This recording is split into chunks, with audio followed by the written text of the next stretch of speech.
A rádio que toca notícia na nossa região. CBN, Café com Política. Bruno Silva, cientista político aqui com a gente. Bom dia, Bruno. Olá, muito bom dia, Sandra, muito bom dia, Felipe Pereira e os nossos queridos ouvintes, tudo bem? Muito bom dia, Bruno Silva, tudo bem e você? Tudo certinho, né? Aqui, véspera de feriado para alguns, mas pra gente, vida que Pra segue, alguns. vida que segue. Para alguns. Pra alguns, Sandra? Pra algumas. Que coisa boa. De vez em quando, dias de luta e dias de glória, né? Pra não virar só de luta. Tá certo, não dá pra ser só de luta, né, Sandra? Não.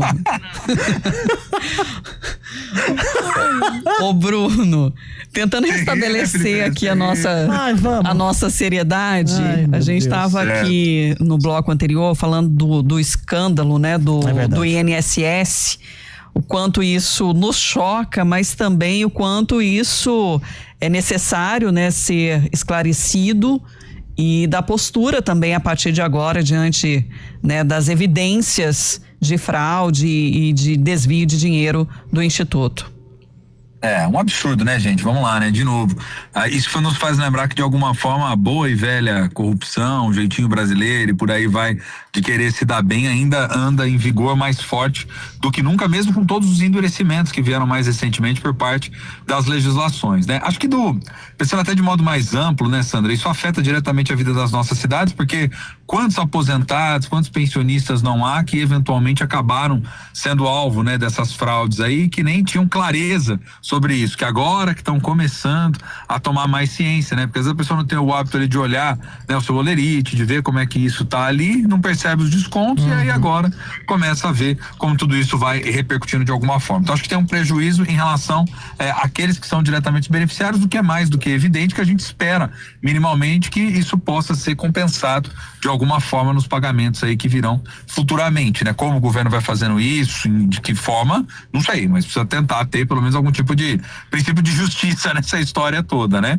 Em relação às pessoas. Mas tem um outro ponto que eu acho que é fundamental, e aí esse é a questão do desgaste político, né, Sandra? E aí precisamos dar uma olhada, porque se a gente parar para pensar, o governo federal, por exemplo, ele vem enfrentando resistências que são muito grandes na sua relação com o Congresso. Essa pauta da corrupção como um todo era uma pauta que havia ficado para trás, né? Para trás, ou seja, não tinha exercido uma influência tão grande assim, mas agora volta com força e tem um potencial de desgastar a imagem do governo federal, por mais que isso seja algo que está especificamente no âmbito do INSS, pelo menos com base nas informações que a gente tem até esse exato momento, né? Então vamos conferir como tudo vai acabar repercutindo, mas o ponto concreto, o fato concreto traz um potencial de desgaste. O ministro, por exemplo, que é o ministro ligado à Previdência, o Carlos Lupe, demorou demais. Ontem chegou a fazer até uma fala incisiva na Câmara dos Deputados, mas demorou demais para conseguir ter esse tipo de posicionamento, manteve um comportamento oscilante no começo e isso contribuiu para desgastar ainda mais essa já combalida relação do governo com o Congresso, e que cá entre nós, ao meu ver, tem tudo para sair uma CPI do INSS nessa história toda. Inclusive há já, pelo menos em teoria, o número de assinaturas suficientes para fazer esse pedido, ou para aprovar, na verdade, o pedido de abertura de CPI. Exato. Por isso que a gente vai ter que ficar de olho para ver as movimentações de como isso vai acabar se desenrolando. Mas que detalhe, é aquela história que eu sempre falo. Quando a gente abre uma CPI, a gente sabe quais os motivos pelos quais está sendo levada essa abertura.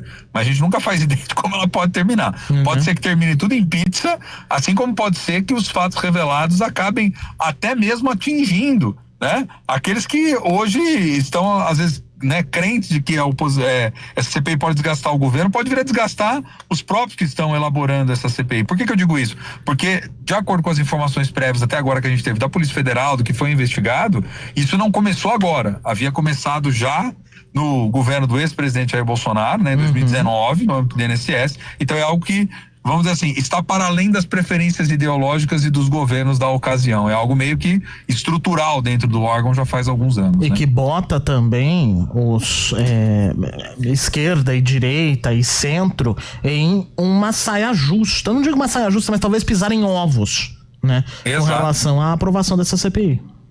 Exato, porque você não sabe exatamente o impacto, né? Aqueles que medem o impacto, vamos fazer isso que vai desgastar o governo. calma, né? Muita água pode passar debaixo dessa ponte e de novo, quando se abre a caixa de Pandora, né? Exato. Felipe, Sandra e ouvintes, a gente nunca sabe exatamente para até onde as coisas vão, né? Bruno, vamos saber também com o Lucas Neri as discussões na Câmara hoje aqui em Campinas. A Câmara Municipal de Campinas volta a discutir nesta quarta-feira um projeto de lei que já foi aprovado anteriormente pelo Legislativo, mas vetado pelo Executivo. A proposta de autoria do vereador Rodrigo Farmadic, do União Brasil, prevê a isenção de taxa de estadia para veículos apreendidos por infração de trânsito a partir das 3 da tarde de sexta-feiras em feriados e feriados prolongados. De acordo com o autor, o veto anterior teria sido motivado por restrições da legislação eleitoral, já que a votação anterior ocorreu em ano de eleição.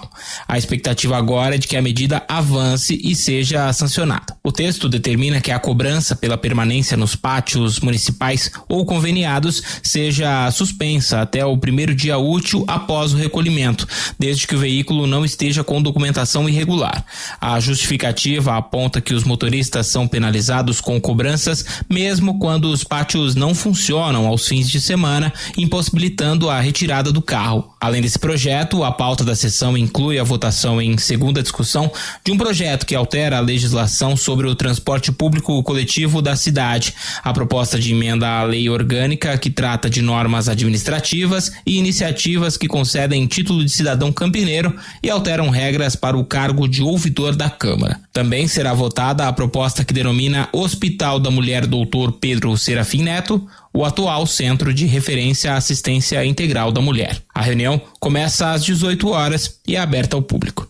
De Campinas, Lucas Neri. Eu não sei porquê, mas eu tô levemente desconfiado que vai ser uma sessão a jato. Ah, por que será, Felipe? Eu não sei por que eu tô com essa feriado. Imagina. Felipe. Imagina. De onde você tirou essas ideias? Eu não sei, gente. Olha, eu acho que eu sou... Você eu acho que eu sou pessimista demais. Eu acho que eu sou... Não tem uma outra palavra pra isso. Eu tenho uma palavra melhor. Vai ser uma sessão expressinho. Expressinho. Tá com toda a cara, né, gente? Tá com toda a cara. E detalhe, esse projeto, isso que eu queria comentar.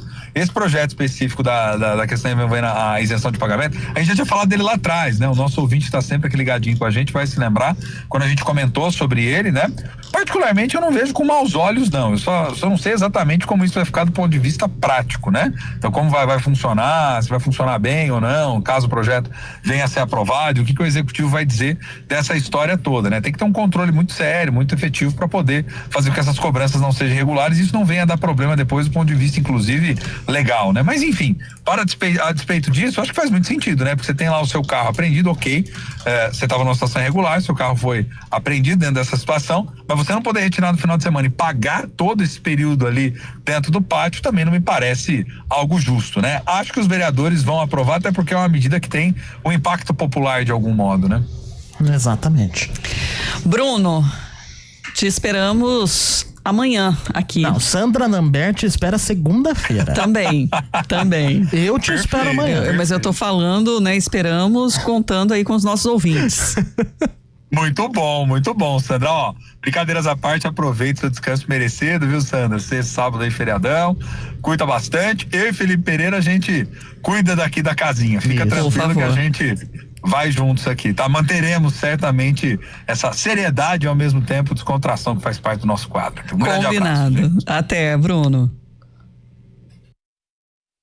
CBN Campinas, 99,9.